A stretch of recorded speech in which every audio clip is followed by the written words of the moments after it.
saya Krista Saifa Ananda Auri dengan NIM 211041322. Halo semuanya, hari ini kita akan bercerita tentang ekspor dan impor Indonesia dan bagaimana negara kita berperan dalam perdagangan internasional.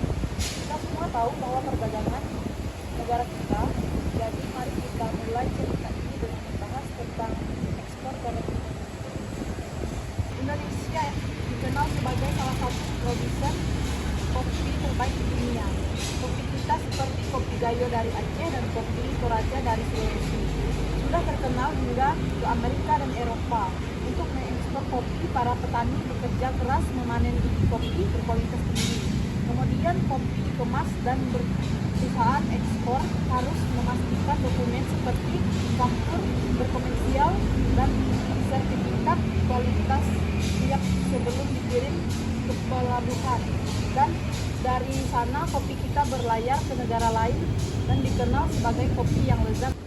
Baiklah, sekarang saya melanjutkan. Selain kopi, salah satu komoditas terbesar yang kita ekspor adalah minyak kelapa sawit. Indonesia adalah salah satu produsen minyak sawit terbesar di dunia. Minyak ini digunakan di banyak produk, mulai dari makanan, kosmetik, hingga biodiesel. Namun untuk mengekspor minyak sawit, kita harus menemukan standar keberlanjutan yang sangat ketat, terutama dari negara-negara Eropa. Hal ini memastikan bahwa kelapa sawit kita tidak merusak lingkungan. Setelah cerita Raka, aku rasa saatnya kita menambah sedikit energi. Ayo kita nyanyikan bagian lagu dari Jangan Menyerah oleh The Massive.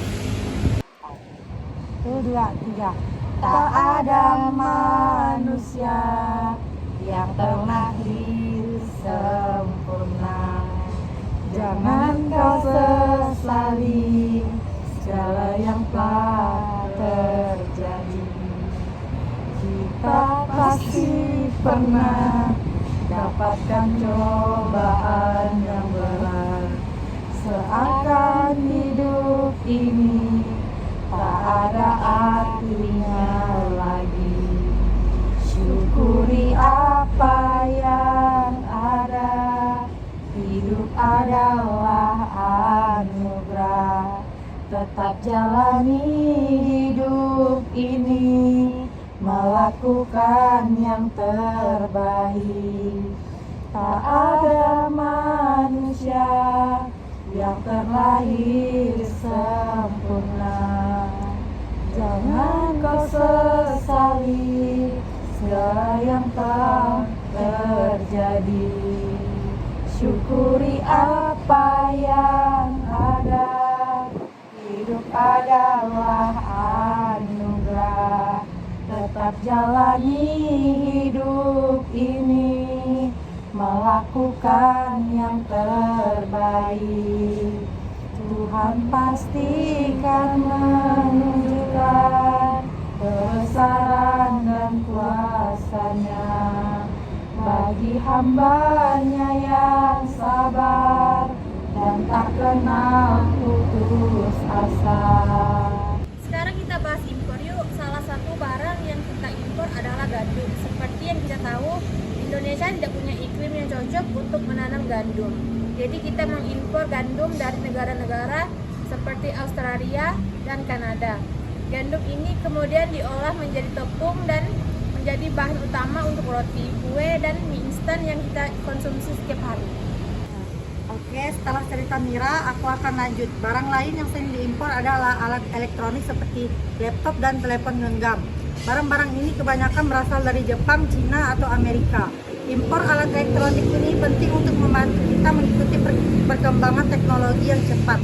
Namun, untuk melakukan impor kita perlu mengurus izin impor dan membayar bea masuk agar barang tersebut dapat diterima secara legal di Indonesia. Terakhir, aku akan simpulkan semua yang sudah kita ceritakan. Ekspor dan impor adalah dua hal yang saling melengkapi. Dengan ekspor kita memperkenalkan produk unggulan Indonesia ke dunia seperti kopi, kelapa sawit, dan batik. Dan dengan impor kita bisa memenuhi kebutuhan yang tidak bisa diproduksi sendiri di dalam negeri seperti gandum dan alat teknologi. Betul sekali Laila, dan meskipun ada banyak tantangan, persaingan seperti standar kualitas dan biaya logistik, perdagangan internasional ini sangat penting untuk pertumbuhan ekonomi dan kesejahteraan masyarakat kita. Kerja yang sangat bagus, teman-teman. Saya sangat bangga dengan kalian. Kalian berhasil menyampaikan informasi yang sangat penting dengan cara menghibur. Menambahkan musik membuat semuanya terasa lebih hidup dan mudah dicerna. Terima kasih Pak Adi, kami mencoba membuat materi tentang perdagangan internasional ini lebih menarik. Kadang orang berpikir ini hal yang rumit, jadi kami ingin menyederhanakannya. Itu benar Tania, kan kalian berhasil. Nah, jadi saya ingin bertanya kepada kalian semua yang ada di sini. Bagaimana menurut kalian perdagangan internasional ini mempengaruhi kehidupan kita sehari-hari? Siapa yang mau berbagi? Saya mau mencoba menjawab Pak. Menurut saya, ekspor dan impor ini membuat kita bisa merasakan berbagai produk yang berbeda dari seluruh dunia. Misalnya tanpa impor, kita mungkin tidak bisa menikmati berbagai jenis buah-buahan impor seperti apel dan anggur yang biasanya berasal dari negara lain. Benar, Raka. Selain itu, impor teknologi juga sangat berpengaruh. Bayangkan jika kita tidak mengimpor smartphone atau laptop, mungkin kita tidak akan bisa belajar dan bekerja seperti sekarang. Banyak hal yang mempermudah hidup kita berkat adanya perdagangan internasional. Betul sekali Mira dan Raka, perdagangan internasional bukan hanya soal ekonomi, tetapi juga soal bagaimana kita berhubung dengan dunia yang ada, yang lain ingin berbagi. Saya juga ingin menambahkan Pak, saya pernah membaca bahwa dengan ekspor, produk-produk lokal kita juga semakin dikenal di luar negeri. Misalnya batik Indonesia sekarang sangat populer dan dipakai oleh banyak orang di berbagai negara. Ini bisa menjadi kebanggaan kita semua. Poin yang sangat bagus bila ekspor tidak hanya menghasilkan devisa, tetapi juga memperkenalkan budaya dan identitas kita terhadap dunia. Dalam produk-produk seperti ini, seperti batik, kopi, dan rempah-rempah membawa cerita Indonesia ke pasar global. Kalian tahu, ketika kita membahas tentang ekspor dan impor, saya jadi sadar kalau dunia ini benar-benar saling terhubung. Kita punya keunggulan sendiri dan kita juga mempunyai kebutuhan yang perlu diisi oleh negara lain.